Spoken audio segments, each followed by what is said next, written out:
Sejam bem-vindos ao Está Tudo Ok, o podcast do 00, dedicado ao hóquei patins, onde de 15 em 15 dias recebemos convidados, falamos com personalidades da nossa modalidade para olharmos o momento que essas equipas ou jogadores, treinadores, possam também passar. Vamos trazer aqui um mecânico, é verdade, está prometido que vamos trazer um mecânico que se reformou há pouco tempo, mas hoje recebemos Jorge Silva, que também reformou-se de jogadores há relativamente pouco tempo, mas vamos falar essencialmente sobre a época que o Hóquei Clube de Braga está a fazer também nesta temporada, com um quinto lugar confirmado a 2 jornadas do fim da fase regular. No dia que estamos a gravar, o Hóquei Clube de Braga ainda tem 2 jornadas para disputar dessa fase regular, poderão ouvir e pode ser publicado também já depois de pelo menos um dos jogos ter sido realizado, mas de qualquer das formas recebemos o Jorge Silva também para nos falar sobre esse momento e sobre este quinto lugar. Jorge, obrigado por estares aqui connosco. É um quinto lugar que, na teoria, poderá dar lugar a Champions. Eu sei que não é um tema que nesta altura paire sobre a vossa cabeça, até porque haverá naturalmente o play-off e as coisas podem mudar, né? Porque no fim de contas é sempre um jogo de hóquei, mas um quinto lugar é de facto um registro muito forte e muito impactante para a vossa equipa. Humberto, obrigado antes de mais pelo convite ao 00.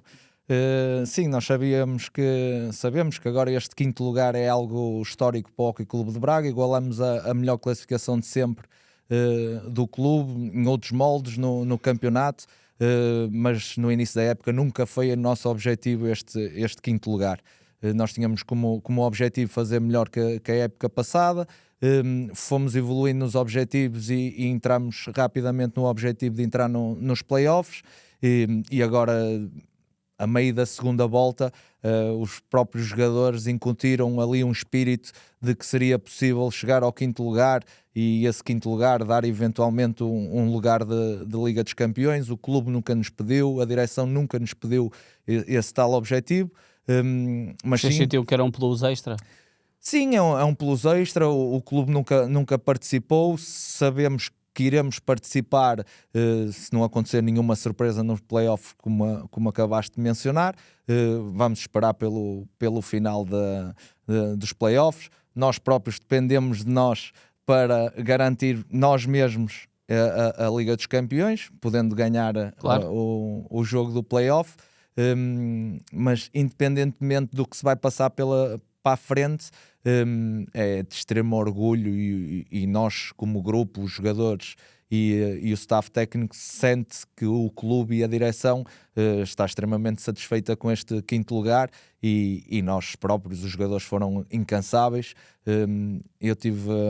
semana passada falei um bocadinho e mencionei os 10 jogadores que mereciam este quinto lugar. Não são 10, são 11, que o Ferran acabou por sair em dezembro à procura de mais minutos, mas também participou quase totalmente na primeira volta e está dentro do grupo. Mas sim, acho que a faltar 2 jornadas, quando estamos a gravar, ainda queremos mais, mas temos um sentimento de que não é algo fácil dentro deste campeonato de placar alcançar um quinto lugar para o nosso clube. Por isso estamos extremamente satisfeitos. Jorge, é inevitável até neste início de conversa trazermos o início da época e tudo o que acabou por estar em volta da vossa preparação. Quase que não estaríamos a ser sérios com quem nos acompanha também se não trouxéssemos aqui uma espécie de montanha-russa que aconteceu em Braga com o final da época passada, a tua precipitação de fim de carreira, que também não estarias com esse ponto na tua mira. Como é que tu foste apanhado no meio deste turbilhão todo e tiveste que assumir o comando técnico? Surpreendeu-te? Tu sentias que estavas preparado? Como é que tu viveste tudo isso? Para mim é muito fácil de explicar. Foi um processo, acabou por ser simples dentro da complicação que foi para mim tomar esta decisão. Nós acabamos o campeonato, a última jornada em Passos de Ferreira, dia 4 de maio, não tenho bem a certeza, e percebemos que os resultados da última época não foram aquilo que a direção esperava, que o clube esperava, e e entramos de férias, continuamos a treinar, mas entramos de férias e percebemos que alguma coisa não estava bem. E na altura eu tenho mais um ano de contrato como jogador, eu queria jogar mais um ano, e a direção do Hóquei Clube de Braga apresenta-me de que o clube ia mudar de treinador e que o meu nome estaria em cima da mesa para assumir esse cargo, se eu estava disponível a isso. E eu fiz toda a minha formação para ser treinador, tinha acabado o nível 3 e pensei muito do que é que faria naquele dia com aquela proposta, e aqui entra a minha sinceridade, que era, ok, eu tenho mais um ano de jogador, tinha acabado de fazer 41 anos, e pensei que o clube que me estava a oferecer, um clube onde eu já conhecia, uma estrutura em termos de jogadores que ia mudar. Diogo Seixas tinha saído, o Gonçalo Meira tinha saído, eu acabaria por sair, seria um projeto novo dentro de um clube que eu já conhecia muito bem em 2 anos que lá joguei, e pensei por mim de que se não fosse eu a aceitar aquele convite, ia ser alguém, eu ia continuar a jogar e ia perder uma oportunidade de começar a minha carreira num nível muito alto, num sítio onde eu sabia que teriam pessoas para me acompanhar e para me apoiar num início que poderia ser complicado. E foi isso que me levou a aceitar aquele projeto do Hóquei Clube de Braga, sabendo que o pós, o ter esse aceite, correu quase tudo de perfeição para mim, com muito trabalho, com muita dedicação. Sempre fui assim como jogador. Acho que estou a ser assim como treinador, mas tenho plena consciência. Mas Jorge, não mexeu contigo aquele...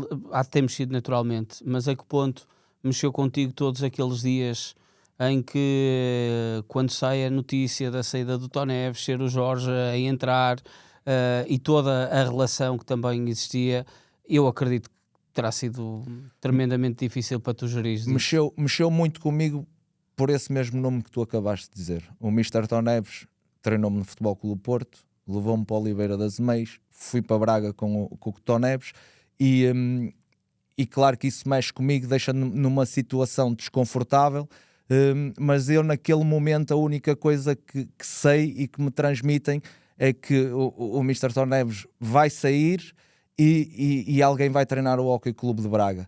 E é ali que eu meto na balança. Se não sou eu, vai ser alguém.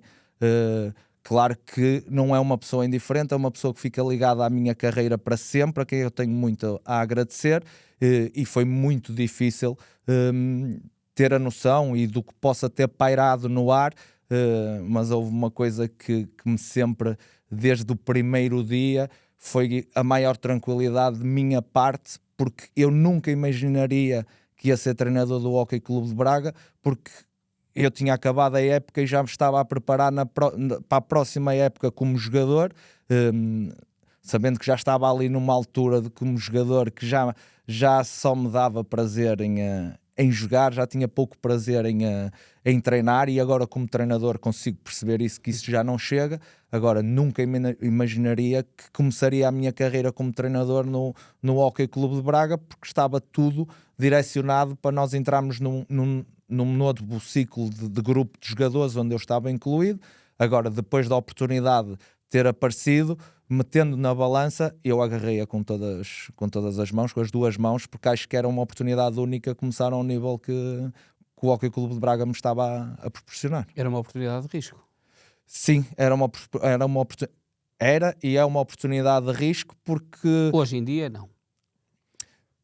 Hoje em dia não, já ao final da época, não é? certo. Já conseguiste ganhar o teu estatuto e colocar a equipa com o estatuto que tu querias, certo. Mas muitas mudanças, um treinador novo, a tua estreia como treinador numa equipa de primeira divisão, é risco. Aquilo foi um risco grande, mas ponderado e calculado perante a conversa que eu tenho com a direção, e eu conhecendo as pessoas, que facilita. Tive lá 2 anos como jogador, a confiança que me passaram em Jorge, assumes o projeto, nós estamos aqui contigo e vamos fazer com que tu tenhas tudo para que te corra bem. Eventualmente poderia correr mal. Agora, eu também não fujo do que o grupo de jogadores que se estava a construir. O clube já tinha o Filipe Fernandes, já tinha o Gonçalo Neto contratado. Depois de eu assumir, consigo convencer o Santi Chambela a vir para Braga, o Gui Magalhães. Construiu-se ali um grupo, o Ferran também já estava contratado. Conseguimos construir ali um grupo que eu, como treinador, acreditei plenamente que íamos conseguir fazer melhor do que a época passada. Agora é um risco.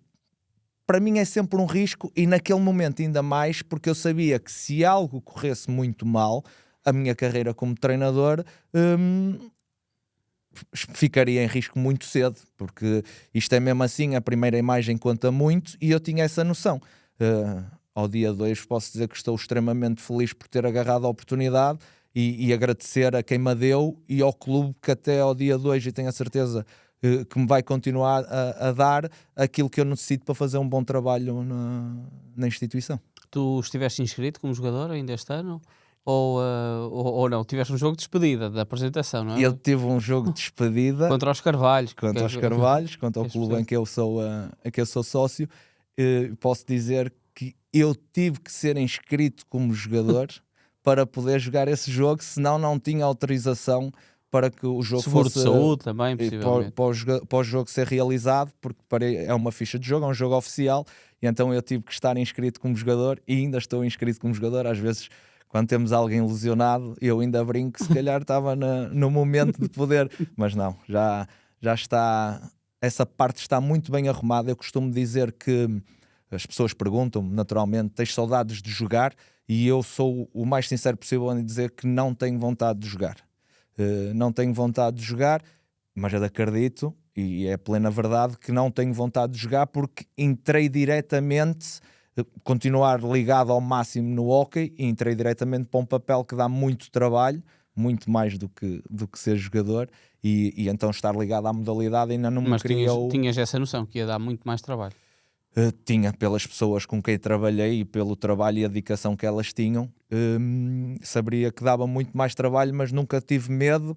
Pela dedicação que eu sempre tive como jogador, teria que a ter como treinador atrás do sucesso que eu quero ter. O que é que tu sentiste de diferença?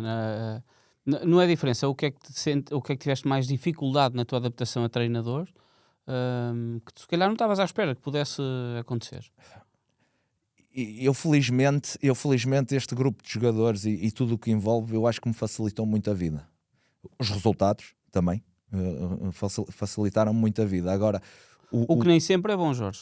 Não, porque quando aparecer a primeira contrariedade, como gerir, mas eu não gosto de perder. Eu não gostava de perder como jogador, então como treinador ainda é pior. Mas durante a época toda, eu sempre tive essa noção de que, e sempre fui avisando as pessoas que estavam à minha volta e tento alertar o clube que uma maré má pode acontecer e vai acontecer certamente, e eu terei que ter nesse momento arcabouço para amparar. Agora, o que eu achei mais difícil para mim, não é mais difícil, eu tinha a noção, mas é sempre complicado, porque nós, como jogadores, quando eu era jogador, o jogador pensa muito no eu, claro. O próprio. E nós treinadores, há uma coisa que nós não podemos pensar é no eu, mas sim neles todos. Todos são diferentes, cada um com a sua personalidade. Eu não posso lidar com todos da mesma forma. Isso às vezes para uns transparece que tratas uns de forma, mas tem que ser assim, porque as personalidades são diferentes. Uns não me tratam de igual forma. Afinal há filhos mesmo. Não há filhos, mas há o encontro, claro, de personalidades. É preciso. Eu tenho, pela minha idade, por personalidades, eu tenho atletas meus com quem tenho uma conversa muito mais formal e muito mais aberta do que outros, mas respeito-os a todos. Comecei que eles todos, que foi uma coisa que me facilitou muito, foi que os 10, 11 com o Ferran, que me respeitam desde o primeiro dia. E o que eu tinha mais medo era que a minha mensagem não fosse recebida, e eu desde o primeiro dia eu costumo brincar, eles até podem estar lá dentro do cérebro deles a mandar-me cá para um sítio que nós todos cá sabemos, mas o que me transparece é que eles desde o primeiro dia recebem a mensagem, acreditam naquilo que eu estou a dizer, e isso dá um prazer enorme como treinador, sabendo que daqui para a frente vou ter situações menos boas, mas se as puder evitar, melhor. O que é que te sentes falta como jogador? Agora já estás noutro balneário, não é? A primeira coisa que eu fiz logo, e tento evitar ao máximo, porque eu sei e tenho uma realidade de tempo muito próxima de estar naquele balneário, de saber o que é o jogador, e então tento separar completamente. Sou muito amigo deles, mas quando entramos dentro de pista ou quando nos encontramos fora, mas naquela secção lá em Braga é completamente separado. Peço autorização para entrar, é um espaço deles, e isso respeito. O que é que eu tenho saudades como jogador? Às vezes de ver o que eles estão a fazer lá dentro e querer ir lá achar que ainda poderia fazer melhor do que eles, mas não. Estou com um grupo de jogadores que me dá uma alegria enorme, em que eles me mostram, e agora do lado de fora, de perceber que equipas do 5º, 6º, 7º, 8º lugar, o campeonato todo, há muita qualidade em Portugal e neste campeonato. Tu, quando já falamos aqui sobre o risco, sobre a forma que tu depois abordaste esta temporada, as coisas começaram a correr bem praticamente desde o início. Sentias isso na pré-época, ou as pré-épocas por vezes podem ser enganadoras, até pela dinâmica que depois tu encontras no início de uma temporada? Foi uma pré-época longa, foi uma pré-época onde eu estava, como vou-me voltar a repetir, em que eu tentei dar uma mensagem diferente, mostrar que seria capaz o clube de fazer algo diferente, que tanto podia dar vitórias como podia dar derrotas, mas eu queria fazer algo diferente, um pouco mais ao meu espelho como jogador. A pré-época já me deu sinais que havia muita qualidade, em que essa mensagem estava a transparecer, o fio de jogo estava a aparecer rapidamente, os jogadores estavam a assimilar e a acreditar que poderia ser um modelo com sucesso, havendo adaptações perante adversários, perante classificação, perante dificuldade de jogos. Agora, e eu digo, e nunca me posso esquecer, que o primeiro jogo do campeonato, a primeira jornada, o resultado que é no pavilhão, que é difícil, em Passos de Ferreira, com uma rivalidade dos últimos anos ali na classificação, que há ali um clique nos jogadores, no clube, de que seria possível fazer uma época acima das expectativas, ou dentro do objetivo de entrar no play-off. O problema é que foi a primeira semana, a segunda e sucessivamente, e chegamos ao final da primeira volta com 25 pontos, a 4 pontos do que tínhamos feito no ano anterior, e nós percebemos que algo de especial este grupo de trabalho estava a fazer. O que é que tu te preocupaste mais como treinador? Na tua estratégia do jogo, naquilo que tu querias para o jogo? Eu preocupei-me em duas coisas que podem estar certas, pode estar certo ou errado, mas que Sim, isto não há fórmulas. Que eu me foquei muito foi: eu vou tentar fazer com eles aquilo que eu gostava quando faziam comigo, e não vou fazer com eles aquilo que eu não gostava. Depois, em termos de jogo, toda a gente que acompanhou... Olha, e já agora, o que é que tu não gostavas e o que é que tu gostavas? Abertamente, e eu defendo, e atenção que eu falo com colegas meus treinadores e muitos amigos meus, cada um tem a sua forma. Obviamente.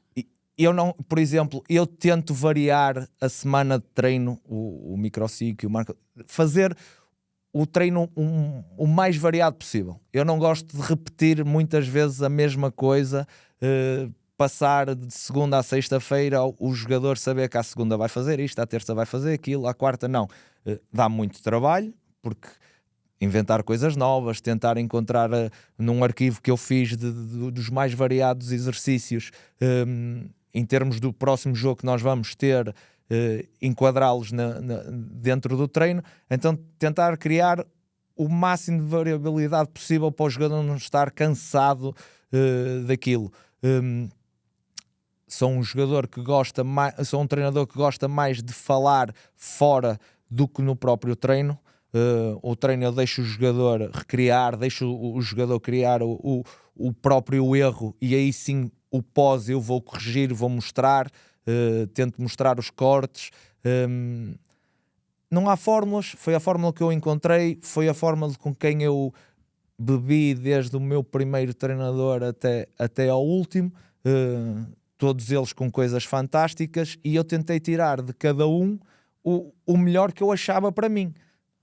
Claro que se for perguntar aos meus 10 jogadores, uns gostam mais, claro, outros gostam menos.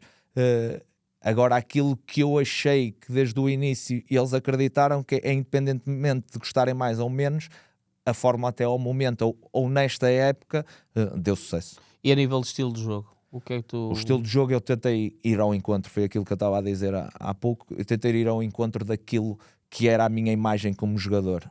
Uma equipa com linhas altas, uma equipa em que procura muita baliza, em que o foco é a baliza, o foco é o golo, uma equipa muito patinadora, com ritmos muito altos. Agora, claro que foi sempre o que eu lhes disse desde o primeiro dia, nós não estamos num campeonato qualquer, e eu digo-lhes sempre, e vou-lhes continuar a dizer, eu não lhes minto. Eu quando digo e acho que a equipa com quem nós vamos jogar, se tivermos as duas equipas a 100% e eu acho que nós somos melhores, nós vamos encarar o jogo de uma forma. Quando as outras equipas são melhores que nós, eu digo-lhes na cara que a outra equipa é melhor, então nós temos que nos adaptar. Não posso fazer um jogo igual contra o Porto, Benfica, Sporting, Barcelos do que faço com outras equipas. Isso é completamente suicida, e eu como treinador não me posso, porque também estou a meter em xeque aquilo que o jogador possa sentir no final. Agora, mesmo com essas equipas grandes, que eu chamo grandes, nós treinas tentamos... de forma diferente quando são essas semanas? Não, porque eu foco muito naquilo que nós fazemos. Mas tu vais ter que fazer diferente de um jogo para o outro, não é? O que nos obriga a fazer diferente é a equipa que nós estamos a defrontar. Eu costumo dizer, eu jogo contra o Benfica, Porto, Sporting e Barcelos, essas equipas vão-me obrigar a recuar linhas, essas equipas vão-me obrigar, por mais que eu esteja a defender alto, quando reparar com o volume de ataque que eles têm, eles estão-me a pôr nos 16 metros.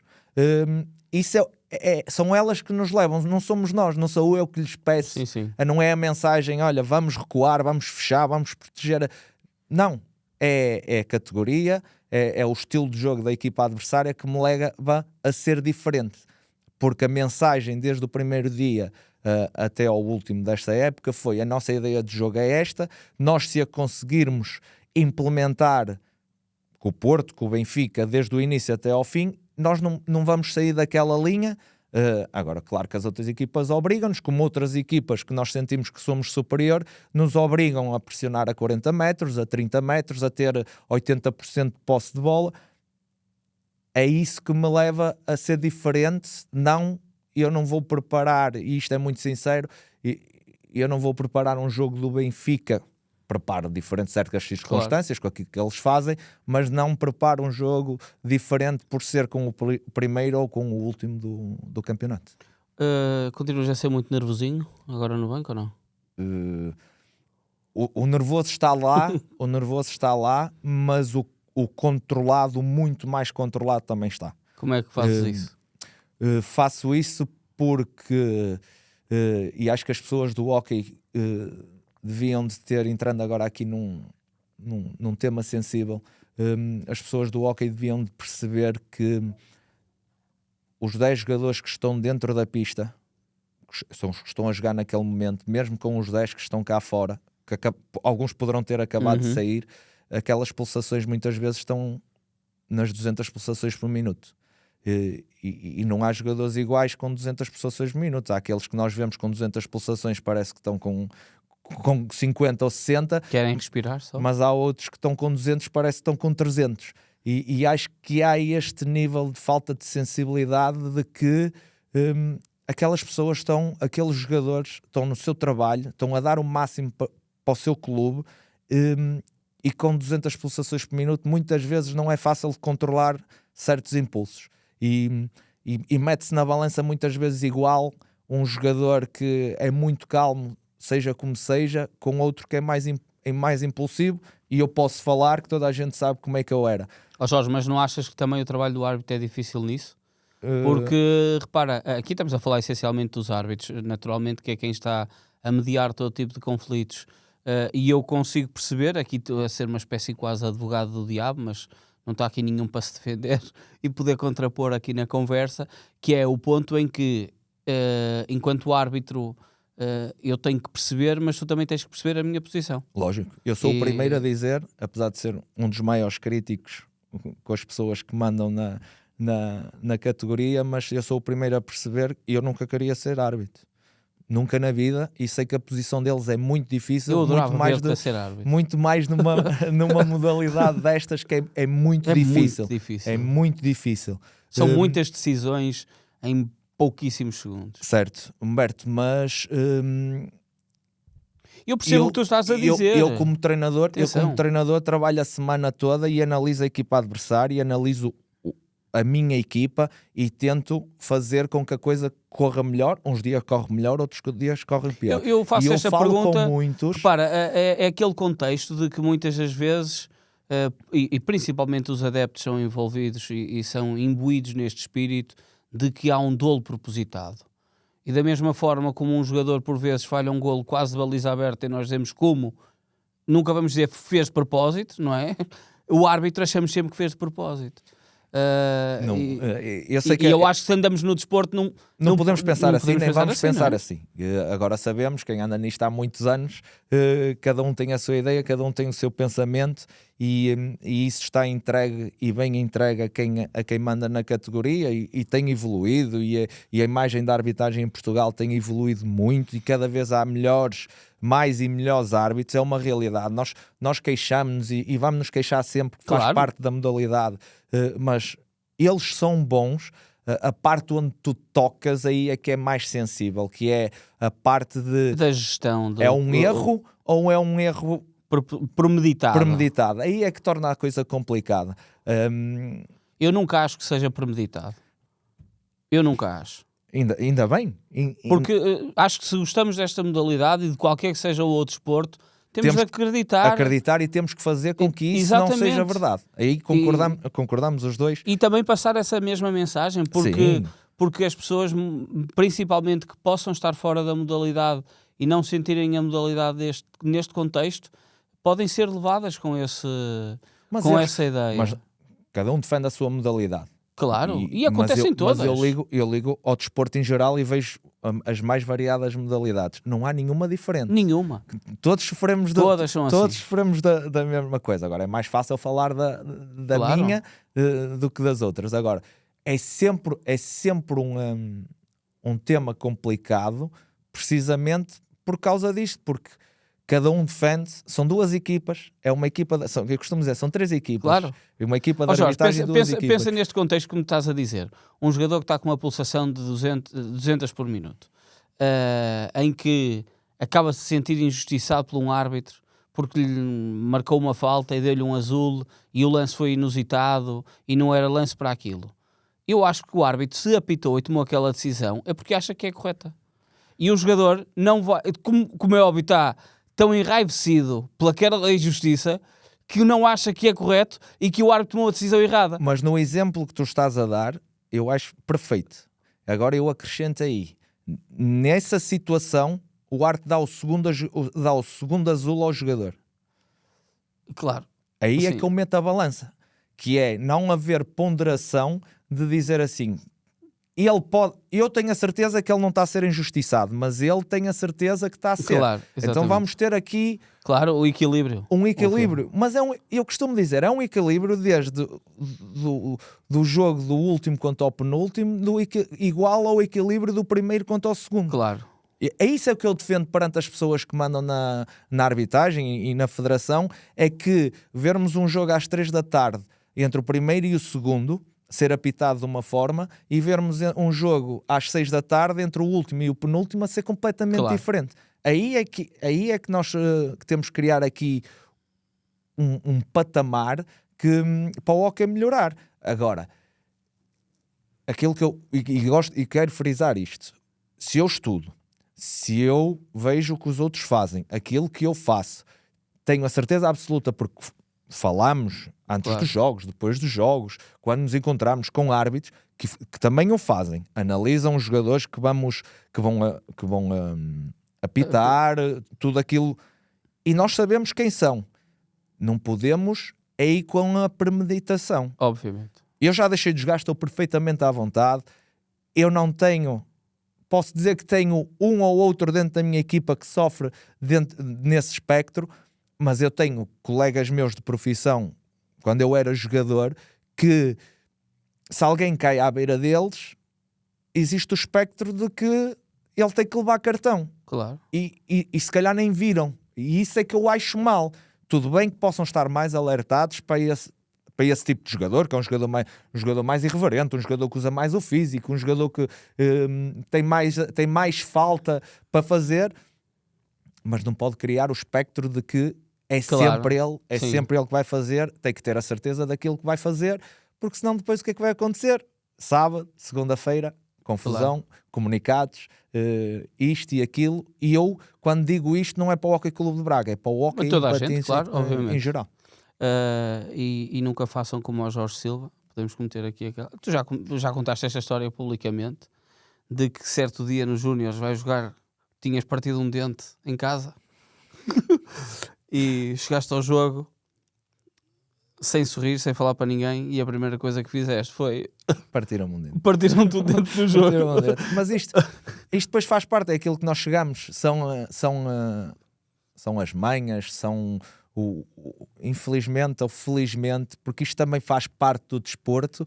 Atenção que eu acho que e já temos esse mecanismo que é introduzido e utilizado em vários jogos, a questão do SRV, do Sistema de Revisão de Vídeo, que ajuda também a clarificar todas estas situações, e é muito bom. Tudo que seja para ajudar os árbitros tem que ser o mais rapidamente incutido e tem que entrar o mais rapidamente em ação para ajudar a decisão de 2 árbitros, mais 2 que estão na mesa, facilitar aquilo que eles estão a fazer.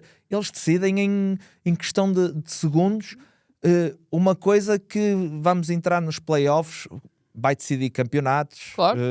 Vai decidir Ligas dos Campeões, vai decidir coisas muito complicadas que, havendo esses mecanismos, salvaguardam-los também muito de um eventual erro que eles possam cometer.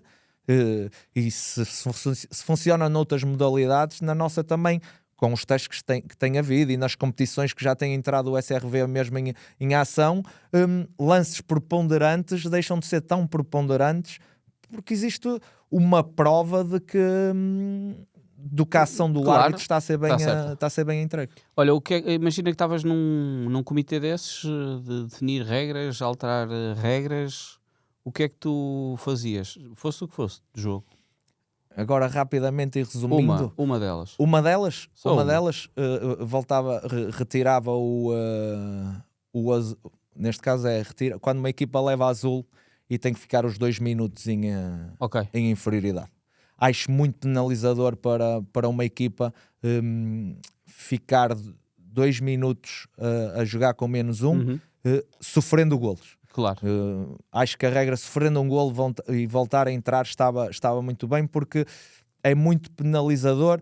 Voltamos a entrar na questão da premeditação, porque depois começam a dizer o jogo estava tão equilibrado, claro. Agora dou aqui 2 azuis e o resultado ficou 6-1 e vamos a ver, e 4 golos em power play. Ok, nós como treinadores cada vez temos que trabalhar mais o power play e o underplay, porque são situações que estão mais a decidir os jogos, mas acho que é muito penalizadora perante uma equipa que, e no hóquei, na velocidade em que está, 2 minutos, sofrer um golo, sofrer 2, eu este ano sofri em Alvalade 3 golos em 2 minutos num jogo que nós estávamos a ter boas sensações. E como também já ganhei, Assim, já virei resultados com essa situação, mas acho que é muito penalizador, eu acho que mudava essa. O resto, resumindo, as regras que foram aplicadas, que houve mudança, nada a dizer. olha, qual foi o jogo que mais gostaste da tua equipa este ano? O jogo que mais gostei este ano, a resposta e a Ei, capacidade pensei que tu ias-me nós dizer tivemos. aquela resposta já de treinador, mas ainda não tens, que é o próximo que vou Não, ter. não. Eu gosto, eu lembro-me, e eles sabem que eu não me esqueço, dificilmente esqueço de alguma coisa que se passa nos nossos jogos, mas foi a nossa vitória em Valongo. Perante tudo o que se passou no jogo, estarmos a perder 2-0 ao intervalo, sentir uma equipa ao intervalo com uma revolta tremenda. O contexto é o jogo em que o Gonçalo tem que ir para a baliza. O contexto em que ficámos sem o guarda-redes, o Gonçalo Neto vai para a baliza, e sentir, e o prazer que me deu, porque passei por os mais variados balneários, que aquele momento de revolta se pode virar contra uma equipa, que pode entrar dentro na segunda parte do jogo e aquilo ainda ser pior e sairmos de lá com sensações piores e com o resultado a descambar e a tornar-se impossível de fazer alguma coisa. E ver um grupo com uma revolta, mas depois em 25 minutos aplicar tudo aquilo que nós normalmente fazíamos e que fazemos durante a época, à procura e a acreditar que era possível virar um resultado e saímos de lá com a vitória. Eu acho que aí foi, para além da primeira jornada que nos deu o fator de acreditar que algo estava a ser bem feito, essa vitória acho que nos leva para o resto da época. E agora, quero que tu me digas aqui um jogador que até agora mais te surpreendeu. E se não quiseres ir a nenhum da tua equipa, vai a um jogador qualquer de fora. E não precisa de estar em Portugal, pode estar onde tu quiseres. Um jogador que mais me E atenção que, é assim, com isto não estou a querer saber algum reforço do Braga da próxima temporada. Não. Portanto, podes ir também para outras coisas. Um jogador que mais me surpreendeu. Sei lá, um jogador que tu não tivesse à espera que pudesse estar a fazer numa época que está a fazer. Já encontrei, sem querer. Os meus não, porque todos eles me surpreenderam pela positiva. E sou sincero, todos eles tiveram prestações. Para nós conseguirmos o quinto lugar, as prestações deles individuais são acima da média. Agora, em termos de preponderância de uma equipa, de um jogador que veio novo e que está a ter um papel preponderante, eu atribuo talvez ao Ivan Morales do Hockey Clube Barcelos. E sabendo e acompanhando, o Barcelos teve a lesão do Miguel, Carlitos tocado, castigos, e o Ivan Morales, penso que um jogador que vem de um campeonato espanhol para uma realidade de um campeonato português, rapidamente ficou ali com um papel muito, muito importante dentro e é interessante tu trazeres isso, porque eu acho que depois, muitas das vezes, até quem pode andar no hóquei não ter esta noção, que estamos a falar de um jogador que pode ser internacional espanhol, pode ser campeão do mundo, mas a dinâmica do jogo em Espanha é mais baixa, a rotação é maior. Um jogador em Portugal, eu diria que o Ivan Morales estará na ordem dos 30 a 35 minutos a jogar por jogo na equipa do Hockey de Barcelos e, portanto, ele no Reus não jogava isso. É isso que... Por isso talvez me tenha surpreendido, não a qualidade, porque a qualidade... Sim, sabíamos. Claro. Sabíamos a maneira e o papel que ele ia ter dentro de um grupo que tinha sido campeão da Europa e fez a época passada que fez, que me surpreendeu. Mas depois... Sim, tem um fardo pesado, ele substitui, se quisermos, o Danilo, que foi um jogador por ponderar... Uma Rúbia muito importante no Barcelos, e se calhar em Barcelos quase ninguém se lembra do Danilo e do Marrúbia. Sim. Não é? E ele tem ali... Tem um patamar muito alto. Para... não se notou, é aquilo que nós dizemos, foi um reforço para o hockey de Barcelos. Agora, se formos, podia aqui encontrar mais 3 ou 4 nomes, fácil, mas foi esse que me veio à E à foi bom cabeça. tu trazeres, até porque à partida não deves ter dinheiro para ir buscar o Ivan Morales. E Não, portanto, mas dizendo ao Ivan que se calhar ia ter dificuldades de jogar No Braga. no Braga neste momento. foi metido. Jorge, obrigado por ter estado aqui connosco no 0-0 Obrigado e eu pelo convite. que seja um bom resto de época também para ti, para o teu Hockey Clube de Braga, que possam atingir todos os restantes objetivos que tenham também para a próxima temporada.